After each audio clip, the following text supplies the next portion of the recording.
Hello everyone, I hope you are doing well. Welcome to this new series of PYQ analysis of UGC net sociology exam. जैसा कि हम लोगों ने previous lecture में question number 50 तक discuss कर लिया था, वो भी अच्छे तरीके से जो थियोटिकल जितना भी पोर्शंस था और जो डिफरेंट थिंकर्स थे उनके बारे में अच्छे से डिस्कस कर लिया था। और जो जो इम्पोर्टेंट फैक्ट्स थे उस थ्योरी से रिलेटेड उनका कौन कौन सा इंपॉर्टेंट बुक्स है, कौन कौन सा डिफरेंट जो थियोटिकल प्रोपोजिशंस है वो भी अच्छे से डिस्कस कर लिया था।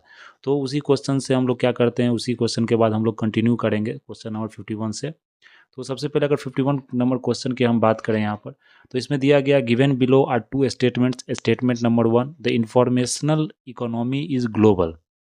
जो आज का जो इन्फॉर्मेशन इकोनॉमी है, जिसे हम लोग जो मेन इन्फॉर्मेशन एज कहते हैं या डिजिटल एज कहते हैं, वो क्या है, ग्लोबल है। वो पूरा मतलब अभी देखें तो पूरे दुनिया में फैला हुआ, तो वो क्या है, ग्लोबल है। स्टेटमेंट 2 की अगर यहाँ बात करें, a global economy is historically a new reality distinct from world economy.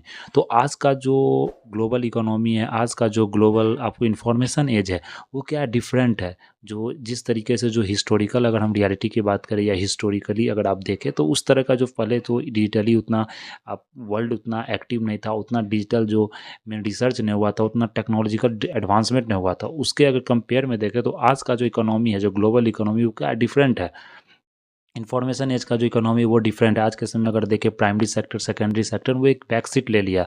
जो अभी सेक्टर का जो ग्रोथ हो रहा है, वो टर्सरी सेक्टर में भी आपको क्वाटनरी सेक्टर का ग्रोथ हो रहा है। मतलब जो सर्विस सेक्टर में अगर देखें तो नॉलेज सेक्टर का जो है वो आपको ज़्यादा ग्रोथ हो रहा है, जिसमें एआई हो गया या किसी तरह का जो टेक्नोलॉजिकल एडवांसमेंट हो गया, चाहे वो मशीन लर्निंग हो गया, तो इस तरह का टेक्नोलॉजिकल डेवलपमेंट आपको देखने को मिलेगा। तो अगर इस स्टेटमेंट की हम लोग यहाँ पर बात करें, तो इसमें कौन सा होगा, ये दोनों स्टेटमेंट सही है यहाँ पर। तो पूछा गया, in the light of the above statement choose the correct answers from the options given below. तो यहाँ पर क्या है, दोनों स्टेटमेंट आपको करेक्ट है। अगर नेक्स्ट देखें क्वेश्चन नंबर 52, तो यहाँ पर देख, the concept of timeless time. जो कंसेप्ट है एक टाइमलेस टाइम का, यह किनके द्वारा दिया गया, who was given by home.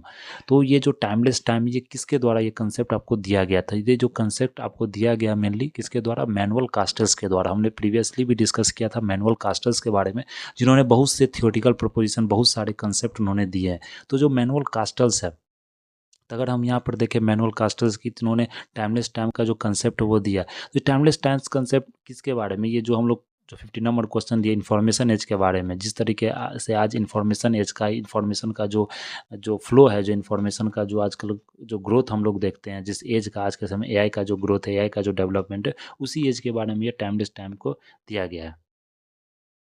तो ये ट्रेडिशनल जो टाइम है, जो ट्रेडिशनल जो पीरियड है, उससे क्या है, डिफरेंट है। तो ये आपको ध्यान रखें, जो आईसीटी का एज है उसे यहाँ पर क्या कहा जाता है, टाइमलेस टाइम कहा जाता है। तो आईसीटी का जो एज है, तो ये इसमें कौन है, मैनुअल कास्टल्स है। फिर अगर नेक्स्ट क्वेश्चन देखें, question number 53, which among the following is true about Collingridge dilemma. जो कॉलिंग ग्रीज डायलेमा है, उसमें से ये जो 4 आपको ऑप्शंस दिए गए हैं, कौन से ट्रू है, कौन से सही, इसमें आपको इसके बारे में बताया गया है। कॉलिन ग्रीज डायलेमा एक इंपॉर्टेंट टर्मिनोलॉजी है, इंपॉर्टेंट एक कंसेप्ट है। तो अगर यहाँ पर देखें, तो इसमें आप ऑप्शंस देख के भी आप इसे एलिमिनेट कर सकते हैं। बहुत सारे जो ऑप्शंस आपको इसमें सही लग रहा है यानी वो, अगर यहाँ पर आप देखें, तो सबसे पहले जो बताया गया, regulating a technology in the initial stage of it adoption when its potential dangers are not evident is easy. आज के समय में क्या हो रहा है, कोई भी टेक्नोलॉजी, जैसे एआई का भी यूज़ देखें, तो डीप फेक एक क्या है, एक बहुत बड़ा एक इसका कंसर्न है। जो एआई का जो हम लोग यूज़ करते हैं, तो उससे एक बहुत बड़ा डिमेरिट माना जाता है डीप फेक को, जिसमें क्या होता है, किसी की आवाज़ को या किसी का जो फेस है उसको एक डीप फेक बना के या किसी तरह का एआई से उसे मतलब मैन बना के, और उसे क्या किया जाता है, एक डिस इन्फॉर्मेशन या र्यूमर्स फैलाया जा सकता है। तो इससे बहुत बड़ा एक डैमेज होता है सोसाइटी को, इकोनॉमी को, पॉलिटी को। तो आपने देखा होगा बहुत सारे जो बड़े बड़े सेलिब्रिटी है, बड़े बड़े स्टार है, जो बड़े बड़े पॉलिटिशियंस है, उनका जो इमेज है उनको डिस्टॉर्ट किया जाता है समाज के सामने। तो ये आपको यहाँ पर ध्यान रखना। तो उसी का कॉल्डिंग एक डायलेमा है, किस तरह से डायलेमा को वहाँ पर बताया। डायलेमा क्या हुआ कि मतलब जैसे किसी 2 चीज़ को आपको सेलेक्ट करना, और दोनों चीज़ आपको सही लग रहा है, तो उसमें एक आपको एक सेलेक्ट करना होता है, तो वो एक डायलेमा कहलाता है उसे। मतलब 2 चीज़ में कन्फ्यूज़न आपको हो रहा है। तो अगर यहाँ पर हम बात करें यहाँ पर, तो फर्स्ट है आपको रेगुलेशन, टेक्नोलॉजी को रेगुलेट इनिशियल स्टेज में ही कर दे। दूसरा है regulation becomes harder by the time the dangers of technology are identified. अब क्या होता है, जैसे एआई का भी यूज़ शुरू हो गया, जैसे अभी आप देखें इंस्टाग्राम का ही देखें, तो बहुत सारे कंट्री जैसे ऑस्ट्रेलिया ने भी रिसेंटली एक बैन किया है ऐप इंस्टाग्राम को, या डिफरेंट जो सोशल मीडिया साइट्स है या 16 साल तक के स्टूडेंट्स को, 16 साल तक के जो वहाँ के बच्चे हैं उनके लिए बैन किया गया है पूरा जो इन्फॉर्मेशन, जो पूरा जो इंटरनेट साइट था वो। क्योंकि क्या होता है उनका जो माइंड पे बहुत ज़्यादा असर पड़ता है, जो आज के समय स्ट्रेस का प्रॉब्लम देखे या डिस्ट्रेस का प्रॉब्लम देखे या किसी तरह का फ्रस्ट्रेशन का प्रॉब्लम, वो स्टूडेंट्स में ज़्यादा दिखाया जाता है। जो टॉलरेंस लेवल है वो धीरे धीरे क्या हो रहा, कम हो रहा। तो ये एक रेगुलेशन आपको यहाँ पर क्या होता है, धीरे धीरे हार्डर हो जाता है। तो फिर क्या करती है गवर्नमेंट, पूरी तरीके से आपको वो चीज़ बंद कर देती है। तो ये रेगुलेशंस आपको हार्डर हो जाता है, जिससे जैसे टेक्नोलॉजी का आपको डेंजर्स आपको दिखाने लगता है फ्यूचर टाइम में। फिर नेक्स्ट है, अगर if early regulation is applied it may be restrict further growth of technology. अगर अर्ली रेगुलेशंस हम लोग यहाँ पर अगर ध्यान में दें तो क्या होता है, टेक्नोलॉजी का जो ग्रोथ है वो फिर क्या हो जाएगा, कम हो जाएगा। इसलिए टेक्नोलॉजी में हम किसी तरह का आपको रेगुलेशंस नहीं लगा सकते शुरू में, क्योंकि उसका इम्पैक्ट हम नहीं एसेस कर पाते, इम्पैक्ट उसका नहीं समझ पाते कि क्या इसका इम्पैक्ट होगा सोसाइटी में आगे जाके, क्या इसका प्रभाव पड़ेगा समाज पर, वो हम लोग यहाँ पर नहीं समझ पाते हैं। फिर नेक्स्ट है, regulation at a more mature stage could be restrictive in its efficacy and its ability to prevent accidents. फिर रेगुलेशन हम लोग करें मैच्योर स्टेज में जाके कि किसी तरह से इसको रेस्ट्रिक्ट किया जाए, इसकी एफिकेसी को, इसकी एबिलिटी को, किससे क्या होगा कि एक्सीडेंट्स हो, जो फ्यूचर एक्सीडेंट्स है उसे क्या किया जाए, यहाँ प्रिवेंट किया जाए। तो ये एक डायलेमा है। तो डायलेमा अगर इसमें आप देखें तो जी ऑप्शंस किसमें है, बी और सी में यहाँ पर डायलेमा है। ये क्या होता है, कॉलिनिंग डायलेमा, ये आपको यहाँ पर ध्यान रखना है। तो ये क्या है आपको, कॉलिंग ग्रीज डायलेमा। फिर अगर यहाँ पर हम नेक्स्ट देखें, विच of the following is true about calling dilemma, वो सेमी क्वेश्चन है, वो फिर से रिपीट हो गया। नेक्स्ट है, who among the following sociologist road the book the rules of sociological method. ये एक बहुत इंपॉर्टेंट बुक है, आप लोगों ने पढ़ा भी होगा और अच्छे से आपने थिंकर्स का स्टडी किया होगा। जो क्लासिकल थिंकर्स है मेन, जो मैक्स वेबर हो गए, कार्ल मार्क्स हो गए, या इमानुएल डर्खिम की बात करें तो जो फेमस थिंकर्स है उनका एक अच्छा एक मतलब बुक है रूल्स ऑफ सोशोलॉजिकल मेथड। तो ये मेनली जो आपने पढ़ा होगा और अच्छे से, तो उस क्लासिकल थिंकर्स के बारे में तो ये आपको पता होगा। The rules of sociological method किनका बुक है, ये इमानुएल डर्खिम का बुक है। और यही इंपॉर्टेंट नहीं है, यहाँ पर एक और चीज़ इंपॉर्टेंट है कि जो बुक्स आपको यहाँ मेंशन किया गया, तो अब क्या आपको नेट यूजीसी आपसे पूछती है कि कौन से बुक कौन से क्रोनोलॉजिकल ऑर्डर में आपको सजाना होता है। जैसे इस 3-4 बुक आपको एक राइटर का दे दिया, एक थिंकर्स का दे दिया गया, जैसे इमानुएल डर्खिम का 4 बुक दे दिया, सुसाइड का बुक कब ने लिखा था, रूल्स ऑफ सोशोलॉजिकल मेथड हो गया, और फ्रीडम ऑफ रिलीजन्स का जो बुक था, वो रिलीजियस का जो बुक था वो आपको लिखना है। तो इस तरह के 3-4 बुक आपको दे दिया जाता है और उसमें पूछा जाता है कि इसके क्रोनोलॉजिकल ऑर्डर में सजाना है, आपको कौन कौन से क्रम में सजाना है, कब कब ये डेट में लिखा गया था। तो डेट से भी आपको याद रखना जो जो इंपॉर्टेंट थिंकर्स, अगर वैसे याद करने में लग जाएगा तो बहुत सारा ढेर बुक है, आपको याद भी नहीं कर सकते, हर एक का डेट इंपॉर्टेंट भी नहीं होता।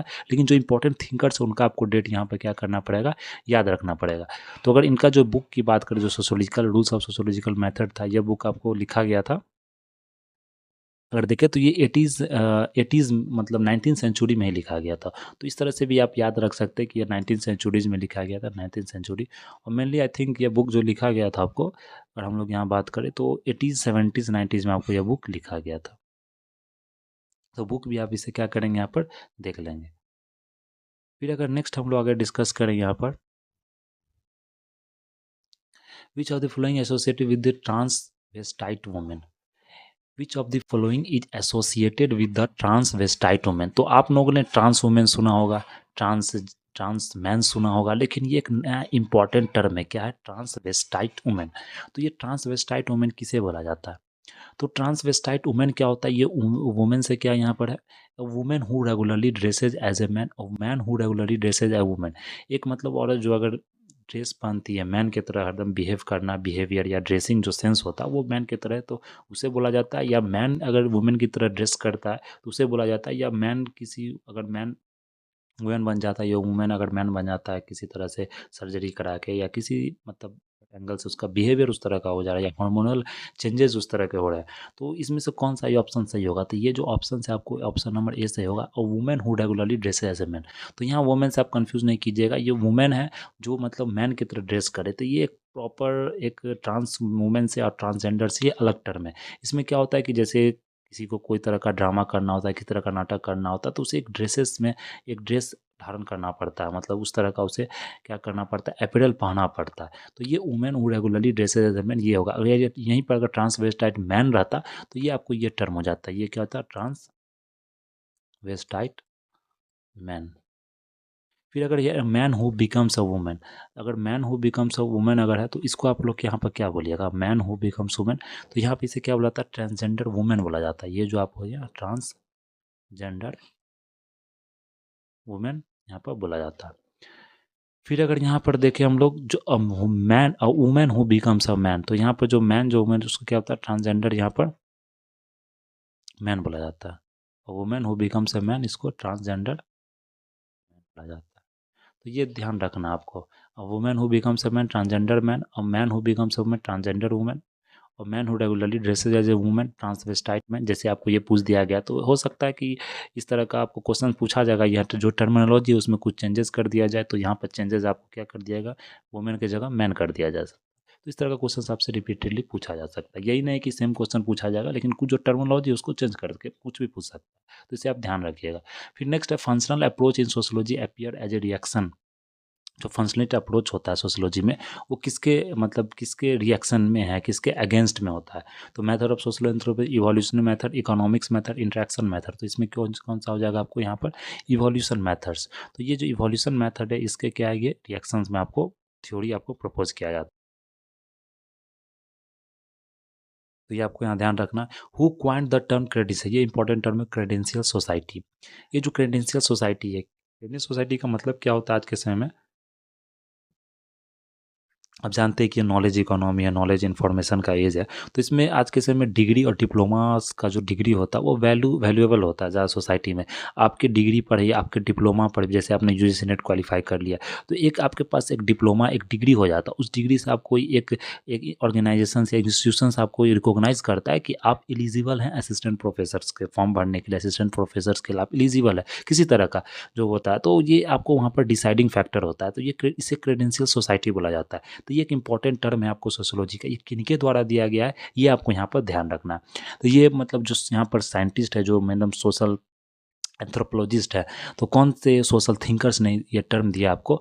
तो अगर यहाँ पर हम टर्म की बात करें तो ये आपको यहाँ पर दिया गया है मेनली रैंडल कॉलिंस के द्वारा। एंथनी गिडन्स ने ये टर्म नहीं दिया, रैंडल कॉलिंस के द्वारा ये टर्म आपको यहाँ पर दिया गया है। तो ये ध्यान रखना, जो टर्मिनोलॉजी की बात अगर करते हैं किसी भी क्वेश्चंस में, तो टर्मिनोलॉजी आप एक क्या करें, एक नोटबुक पर सेपरेट लिख कर उसे याद कर ले, क्योंकि टर्मिनोलॉजी का क्वेश्चन सेम टू सेम वही आपको पूछा जा सकता है। बहुत सारे क्वेश्चन रिपीट भी हुए, जैसे इस बार मैंने एग्जाम भी दिया था तो फर्स्ट अटैम्प्ट में भी वो क्लियर हो गया था, तो उसमें बहुत सारे टर्मिनोलॉजी, बहुत सारे जो कंसेप्चुअल क्वेश्चन है वो आपको रिपीटेडली पूछा गया है। वही पैटर्न उसका ऊपर नीचे कर दिया गया, कहीं क्वेश्चंस का जो वर्डिंग है वर्डिंग में कुछ चेंज कर दिया गया, लेकिन जो क्वेश्चंस का जो मेन जो थीम होता है, जो मेन जो कंसेप्ट होता है वो आपको वहाँ पर सेम होता है। तो ये आपको यहाँ पर ध्यान रखना है। फिर अगर नेक्स्ट हम लोग यहाँ बात करें 58 नंबर क्वेश्चंस की, तो which of the following acts, which among the following acts are cyber crimes. तो साइबर क्राइम्स आप लोग सब जानते हैं, ये इंपॉर्टेंट इसलिए यहाँ पर नहीं हम बता रहा हूँ, क्योंकि क्या होता है कि साइबर क्राइम क्या है, आप रोज़ न्यूज़पेपर में पढ़ते हैं, रोज़मर्रा की जो ज़िंदगी है उसमें आप इसका न्यूज़ का ये जो टर्म है ये सुनते रहते हैं, जिससे जैसे आज के समय साइबर क्राइम बहुत है, ये एक आपके पास एक अवेयरनेस है, एक अवेयरनेस होना चाहिए साइबर क्राइम को रिकॉग्नाइज करने का, किस तरह से साइबर क्राइम आज के समय बढ़ रहा है। जैसे इलीगल हैकिंग हो गई, साइबर क्राइम का रूप एक मतलब पार्ट हो गया। जैसे कि अनलीसिंग ऑफ मैलवेयर, मैलवेयर क्या हो, किसी तरह का आप में डिफ़ॉल्ट सॉफ्टवेयर डाल दिया जाता है, या किसी तरह का वायरस आपके अकाउंट, आपके मोबाइल फ़ोन में या आपके कंप्यूटर में डाल दिया जाता है, आपका जो मेन इन्फॉर्मेशंस है, जो क्रेडेंशियल इन्फॉर्मेशन उसको क्या किया जाता है, वहाँ से निकाला जाता है। फिर इलीगल जो मटेरियल्स है वो भी अपलोड कर दिया जाता है। फिर साइबर स्टॉकिंग हो गया, जो बुलिंग कराया जाता है, स्टॉकिंग किया जाता है, आपको तंग किया जाता है, आपसे रैंसमवेयर कलेक्ट किया जाता है, आपसे मतलब एक तरह से बोलते हैं रंगदारी मांगा जाता है। ये साइबर स्टॉकिंग का एक काम होता है, मतलब साइबरली आपसे नेट के थ्रू आपसे यह मतलब कि मेनली आपसे धमकाया जाता है। तो इससे स्टॉकिंग हो गया। तो इसमें कौन सा टर्म आपको यहाँ पर इसके अंतर्गत आता है, तो यहाँ पर जैसे इथिकल हैकिंग, ये इथिकल हैकिंग साइबर क्राइम का नहीं है। इथिकल हैकिंग एक अलग टर्म होता है। इथिकल हैकिंग में हो गया मतलब किसी भी एक बोल सकते हैं कि ये इथिक्स का एक अलग टर्म हो गया। इथिकल हैकिंग मतलब हैकिंग वो इथिकल है या नहीं है, तो ये इसका इंपॉर्टेंट एक टर्म नहीं है। तो अगर यहाँ पर देखें तो कौन सा हो गया, ए सी डी और ई हो गया। तो कौन सा ऑप्शन हो गया यहाँ पर, ए सी डी और ए। फिर अगर नेक्स्ट हम लोग यहाँ पर नेक्स्ट देखें तो कौन सा है, पी पी रे। जो पी पी रे जो ये थिंकर्स है, describe 3 stages through which transition from feudal to capitalist. Feudal to capitalist आप जानते हैं, मार्क्स ने भी कॉन्सेप्ट दिया, बहुत सारे थिंकर्स ने कॉन्सेप्ट दिया। Mode of production, takes place what is the sequence of the following three stages. तो जो पीपी रे द्वारा जो थ्री स्टेजेस का जो कंसेप्ट दिया गया, जो फिटल्स और कैपिटलिस्ट मोड ऑफ प्रोडक्शन जो होता है, उस थ्री स्टेजेस के बीच में कौन कौन सीक्वेंसेस आपको सजाने हैं। तो अगर यहाँ पर देख ले आप लोग सिक्वेंस की अगर हम लोग बात करते हैं, तो capitalism becomes dominant, it still makes use of feudalism, capitalism destroys all peasants handicrafts and forms of production. Next है capitalism is subordinated to feudalism and depends on land property to get both raw material and workers.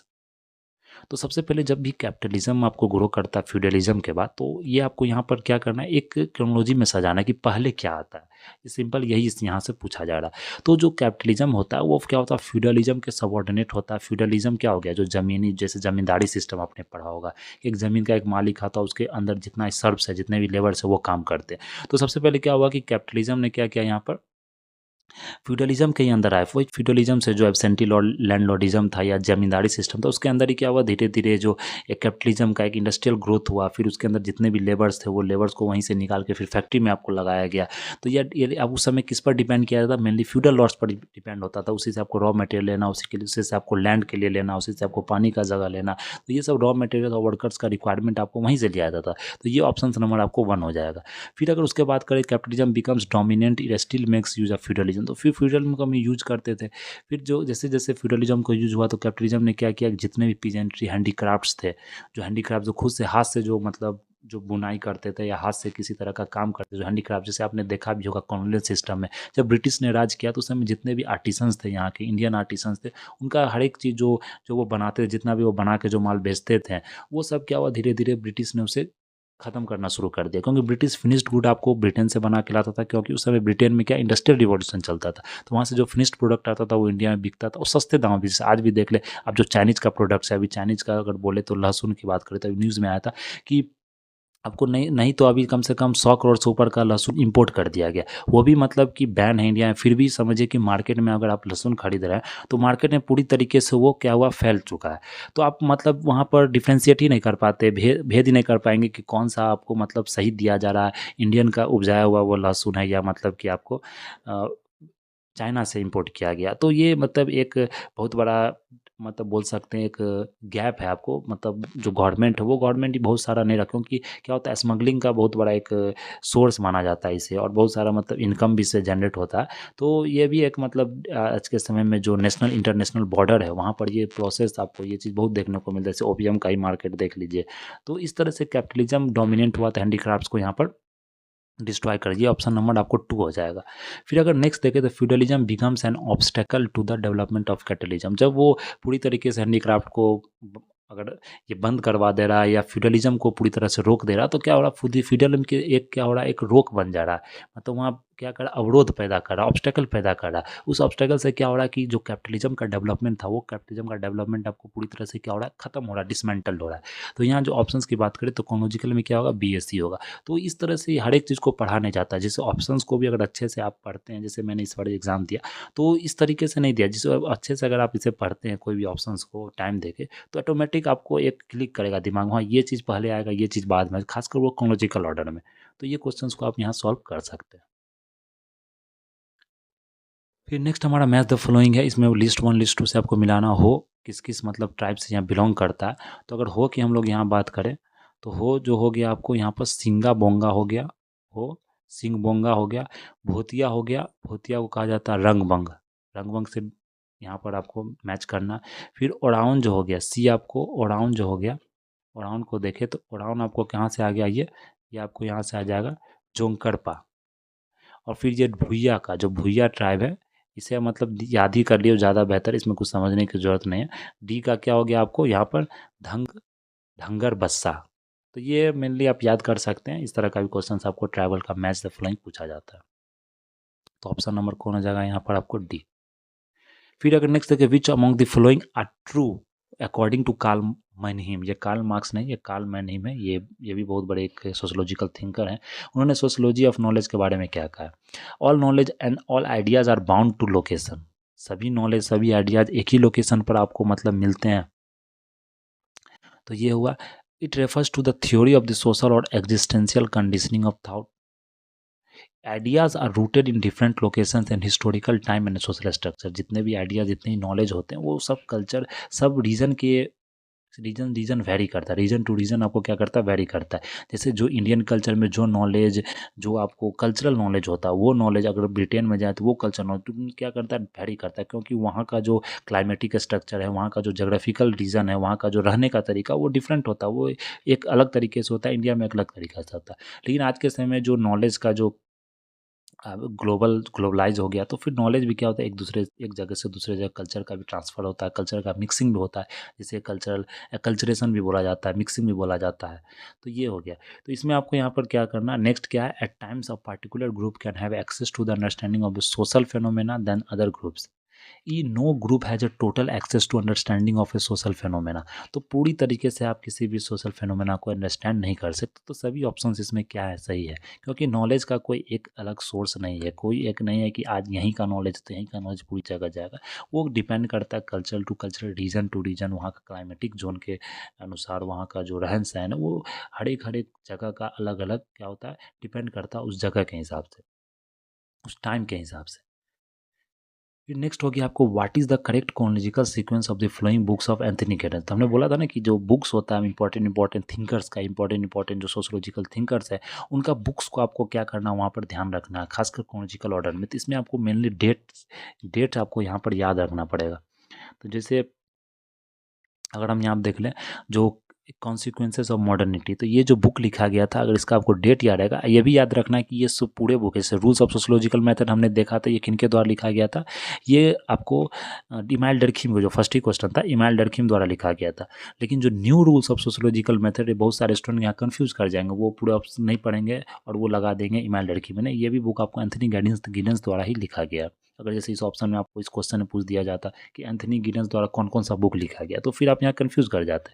तो इसलिए यहाँ पर आपको चारों book भी याद करना, और कौन कौन से पीरियड में यह बुक लिखा गया था, कौन कौन से ईस्वी में, डेट में, वो अभी आपको यहाँ पर ध्यान रखना है। जैसे एक बुक की बात करें, कॉन्सिक्वेंसेज ऑफ मॉडर्निटी, तो कॉन्सिक्वेंसेज ऑफ मॉडर्निटी आपको 1990 में लिखा गया था। कैपिटलिज्म एंड मॉडर्न जो सोशल थ्योरी है, कैपिटलिज्म एंड मॉडर्न जो सोशल थ्योरी है, ये आपको 1971 में लिखा गया था। अब फिर अगर रूल्स ऑफ सोशोलॉजिकल मेथड की बात करें, न्यू रूल्स ऑफ, ये 1976 में लिखा गया था। Runaway world, run away world globalisation, how globalisation shaping our lives, ये भी कब लिखा गया था, 1999 में। तो क्रोनोलॉजिकल ऑर्डर में आप देख सकते हैं क्या हो जाएगा इसमें, सबसे पहले कौन सा हो जाएगा, BCAD। तो अगर ऑप्शंस देखें BCAD का, तो ये ऑप्शन नंबर इसमें सी हो जाएगा। तो ये आपको यहाँ पर ध्यान रखना। फिर नेक्स्ट है, who among the flowing uses the phrase anti politics machine. जो एंटी पॉलिटिक्स मशीन है, वो किस थिंकर्स ने यूज किया, ये जो फ्रेज है आपको किस थिंकर्स ने यूज किया। एंटी पॉलिटिक्स मशीन क्या होता है वो हम लोग डिस्कस करेंगे। तो एंटी पॉलिटिक्स मशीन एक ऐसा टर्मिनोलॉजी है, जैसे जिस तरह का आज क्या हो रहा है कि जो किसी भी देश में, जैसे इंडिया में भी आप देख सकते हैं, तो एक किसी भी गवर्नमेंट अगर कुछ काम करती है, कुछ डेवलपमेंटल प्रोजेक्ट लगाती है, जैसे किसी तरह का इंडस्ट्री गवर्नमेंट ने सेटअप कर दिया, तो वो क्या हो गया, गवर्नमेंट का एक नेम फेम उसे क्रिएट हो जाता है, गवर्नमेंट का जो वोट बैंकिंग वो क्रिएट हो जाता है। लेकिन गवर्नमेंट जो जो मेन बेसिक स्ट्रक्चर है, जो मेन बेसिक जो थिंग्स है, जैसे पॉवर्टी हो गया, मेल न्यूट्रिशन का प्रॉब्लम हो गया, एजुकेशन हेल्थ का प्रॉब्लम, उस पर ध्यान नहीं देती है गवर्नमेंट। लेकिन जो पॉलिटिक्स है, जिससे पॉलिटिक्स का जो वोट बैंक तैयार होता है, या मतलब उससे नेम फेम मिलता है, जैसे इसे रेवड़ी बोला जाता है, बांटना, तो इस तरह का आपको जो टर्म, इस तरह का जो चीज़ होता है, उसे एक एंटी पॉलिटिक्स मशीन बोला जाता है। तो ये जो मेनली दिया गया है, ये जेम्स फर्गूसन द्वारा यह टर्मिनोलॉजी दिया गया, इंपॉर्टेंट टर्मिनोलॉजी, आपको इसमें ध्यान रखना है। तो James Ferguson anti politic machine क्या, वही डेवलपमेंट जिसको डिपोलिटिसाइजन बोलते हैं, ब्यूरोक्रेटिक पावर बोलते हैं। तो जैसे डेवलपमेंट प्रोजेक्ट्स किसी भी कंट्री में लगा दिया, जैसे अफ्रीका में कोई कंट्री लगा, लेकिन अफ्रीका में क्या, भूखमरी का अभी भी वहाँ मतलब ख़त्म नहीं हुआ, वहाँ अभी भी अगर आप देखें तो किसी तरह का जो एक्सप्लॉयटेशन हो रहा है, वहाँ भी अभी भी बहुत ज़्यादा गरीबी है, वहाँ सही से खाना पीना नहीं मिल रहा है वहाँ के इंसानों को। तो ये आपको ध्यान रखना है। तो इसलिए वहाँ का गवर्नमेंट अगर कुछ काम करती है, जैसे वहाँ पर किसी तरह का माइनिंग हो रहा है, किसी तरह का फैक्ट्री वहाँ पर खुल रहा है, किसी कोई डेवलपमेंटल प्रोजेक्ट्स वहाँ पर लगाया जा रहा है, तो वो क्या एक मतलब पॉलिटिक्स को वोट बैंक को गेन करना है, वहाँ का अपना मतलब बोल सकते हैं तो पॉपुलैरिटी बढ़ाना है। तो इस तरह का चीज़ों को क्या बुलाता है, एंटी पॉलिटिक्स मशीन। तो ये आपको यहाँ पर ध्यान रखना है। Who said traditional India did not have developed socio cultural foundation for the growth of rational legal authority and bureaucratic social structure. ये बात किसने कहा है यहाँ पर? तो जानते हैं जो ब्यूरोक्रेटिक का मेनली जो स्ट्रक्चर के बारे में, ब्यूरोक्रेटिक का जो प्रॉपर डिफिनीसन है, जो ब्यूरोक्रेटिक का प्रॉपर जो टर्मिनोलॉजी है, जो प्रॉपर डिफिनीसन है, तो मैक्स वेबर द्वारा ही दिया गया है। वो एक ब्यूरोक्रेसी को पूरी तरह से डिफाइन करते हैं, किस तरह से एक ऑर्गेनाइजेशनल स्ट्रक्चर होता है, किस तरीके से एक हायरार्की होता है, एक रीजनल रैशनल लीगल अथॉरिटी होता है, जो कि एक मेनली आज के समय में जो आपको बोल सकते हैं अचीव्ड स्टेटस होता है, उसमें अचीविंग करना पड़ता है। तो ये ब्यूरोक्रेसी का डिफिनीशन है मैक्स वेबर द्वारा जो दिया गया। तो आप लोग पढ़ेंगे मैक्स वेबर के बारे में, तो वो अच्छे से वहाँ डिफाइन किए हैं। Socio culture foundation for the growth of rational legal authority and bureaucratic social structure. तो ये किसके द्वारा दिया गया? मैक्स वेबर के द्वारा दिया गया। नेक्स्ट है आपको पैंथीज्म। आपने सब पढ़ा होगा मोनोथीज्म, पॉलीथीज्म। देखिए कि पैंथीज्म जो टर्म है, ये टर्म क्या होता है? The belief that there is no god, the belief that there is one god, the belief in several god, the belief that the universe is god. तो ये जो आपने पढ़ा होगा नो गॉड, तो इसको क्या बोलता है? एथीज्म। एथिस्टिक बोलते हैं ना, जो किसी भी गॉड को नहीं मानता। थिस्टिक क्या बोलते हैं? जो किसी गॉड को मानता है। जैसे one there is one god, तो इसको क्या बोलता है? मोनोथिस्ट बोला जाता है यहाँ पर, जो एक ही गॉड को मानते हैं। जो सेवरल गॉड को मानते हैं उसको पॉलीथिस्ट बोला जाता है, पॉलीथिज्म जिसे हम लोग बात करते हैं। The believe that there is no god, कोई भी गॉड नहीं, इसको क्या बोला जाता है? एथिस्ट बोला जाता है। लेकिन जो यूनिवर्स को गॉड मानते हैं, जो हमारे जितने भी नेचुरल प्रोडक्ट्स हैं, जो इंसानों को भी एक गॉड का दर्जा देते हैं, मतलब नेचर द्वारा जितना भी चीज़ बनाया गया है, पूरा नेचर को, पूरा यूनिवर्स को, पूरा कॉस्मोपॉलिटन, पूरा कॉस्मिक को, सबको वो क्या मानते हैं? गॉड मानते हैं। तो ये पैंथीज्म का डिफिनीशन है, यहाँ आपको ध्यान रखना है। फिर नेक्स्ट हो गया the rules what is the correct chronological sequence of Emile Durkheim. देखिए हम लोगों ने भी एंथनी गिडेंस का पूरा राइटिंग्स देखा था सीक्वेंस में। अब इमेल डर्किम का राइटिंग्स को आपको सजाना है। तो रूल्स ऑफ सोशियोलॉजिकल मेथड ये कब आया था? तो अगर रूल्स ऑफ सोशियोलॉजिकल मेथड की हम लोग यहाँ पर बात करें, तो जो ये बुक था आपको, ये हमने बोला था ना 19वीं सेंचुरी में आया था। तो रूल्स ऑफ सोशियोलॉजिकल मेथड आपको 1895 में आया था, 1895 में आया था। और जो division of labour in society था 1893 में आया था।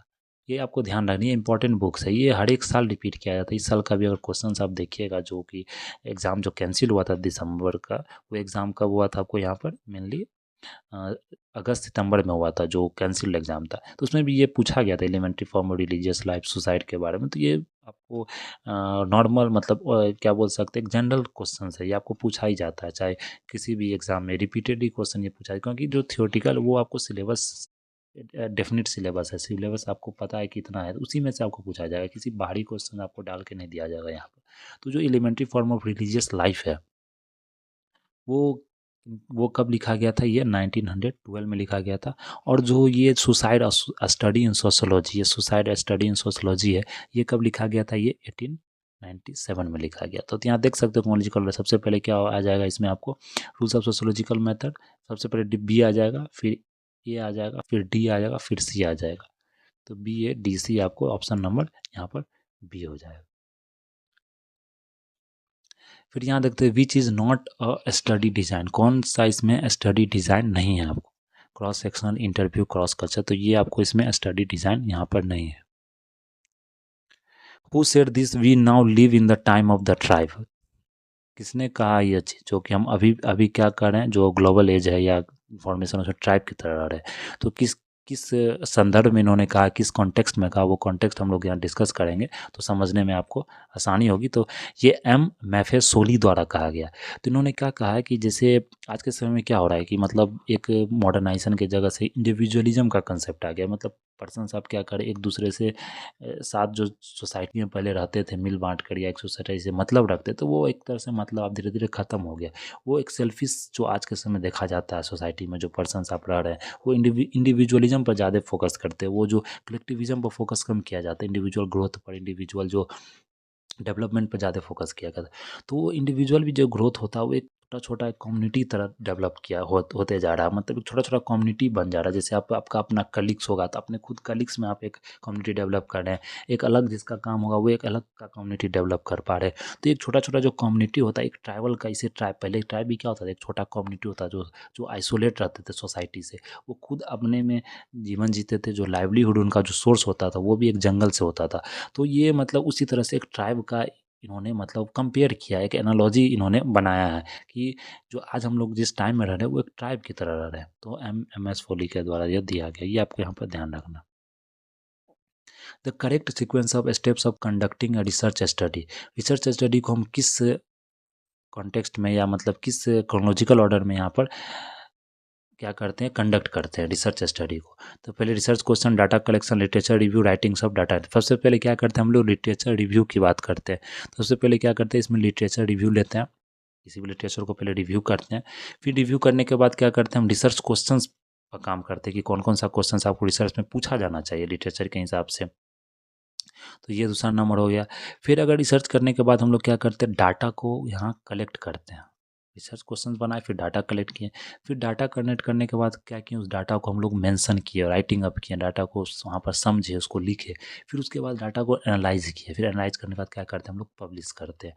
तो यहाँ पर क्या हो जाएगा, 1 2 3 4 5। तो ये क्रोनोलॉजिकल आपको यहाँ पर याद रखना है। फिर अगर नेक्स्ट देखें, the characteristics of usable hypothesis are, जो कैरेक्टरिस्टिक्स है of usable hypothesis are, hypothesis must be conceptually clear. Hypothesis का कैरेक्टरिस्टिक्स क्या होता है, मस्ट बी कॉन्सेप्चुअली क्लियर होना चाहिए, इंपेरिकल रेफरेंस होना चाहिए किसी भी, शुड नॉट बी स्पेसिफिक नहीं होना चाहिए। Hypothesis should be related to body of theory, ये किसी भी बॉडी ऑफ थ्योरी से क्या होना चाहिए, यहाँ पर रिलेटेड होना चाहिए। तो यह अगर देखें option, hypothesis must be conceptually clear तो होना चाहिए, इंपेरिकल रेफरेंस होना चाहिए किसी भी प्रैक्टिकल से, लेकिन स्पेसिफिक आपको जहाँ पता है कोई स्पेसिफिक भी होना चाहिए। शुड नॉट बी स्पेसिफिक, ये आपको मतलब एक बोल सकते हैं, ऐसा नहीं होना चाहिए कि स्पेसिफिक नहीं, क्योंकि अगर हाइपोथेसिस मीन्स क्या हो गया, मतलब कोई भी अगर रिसर्च कर रहे हैं, कोई भी स्टडी का आपका प्रोजेक्ट है, तो एक हाइपोथेसिस क्रिएट किया जाता है उस प्रोजेक्ट को, उस प्रोजेक्ट से रिलेटेड। तो ये सी ऑप्शन आपको इसमें क्या हो जाएगा, एलिमेंट हो जाएगा, तो ए बी और डी हो जाएगा। The graphic representation of frequency distribution is done by, तो ये ग्राफिक रिप्रेजेंटेशन किसके किसके द्वारा यहाँ पर किया जाता है, तो ये histogram techniques, frequency, polygons, percentile, ये परसेंटाइल द्वारा नहीं किया था, क्योंकि ग्राफ का आप रिप्रेजेंटेशन कर रहे तो परसेंटाइल टर्म में नहीं करिएगा, किसी तरह से जैसे आपने ग्राफ का इस तरह से रिप्रेजेंटेशन किया, या आप हिस्टोग्रामिक इस तरह से रिप्रेजेंटेशन कर सकते हैं यहाँ पर। तो ये सब ग्राफिक का, स्मूथ फ्रीक्वेंसी कर्व, ये कर्व की तरफ भी आप रिप्रेजेंट कर सकते हैं। तो ये ग्राफ का रिप्रेजेंट आपके किस में कर सकते हैं, ए बी और डी ऑप्शंस के थ्रू कर सकते हैं। तो ये सब आपको यहाँ पर ध्यान रखना पड़ेगा। तो कुछ क्वेश्चंस और बच गए हैं, क्योंकि जानते हैं पेपर 2 में 100 क्वेश्चंस आपको दिया जाता है, तो 100 क्वेश्चन में आई थिंक 71 क्वेश्चंस हम लोग डिस्कस कर लिया। आगे अगले अगले लेक्चर में डिस्कस करेंगे, क्योंकि या फिर लेक्चर क्या हो जाएगा, आपको लेंदी हो जाएगा, तो कम कम क्वेश्चन डिस्कस करेंगे तो अच्छे से आप उसे रिवाइज कर सकते हैं, रिविजिट कर सकते हैं, और सही से मतलब जो जो थियोटिकल हमने डिस्कस किया, थ्योरी क्वेश्चन से रिलेटेड जो जो थ्योरी हो सकता है, जो फैक्ट्स हो सकता है, जो कंसेप्ट हो सकता है, वो भी आपको वहाँ पर याद करना पड़ेगा। तो अभी के लिए हम लोग इस लेक्चर में इतना ही रहने देते हैं, और नेक्स्ट में हम लोग क्या करेंगे, जो 30 क्वेश्चन है आपको, जो 28-30 क्वेश्चन है वो हम लोग अच्छे से डिस्कस कर लेंगे। That's all for today. Thank you very much.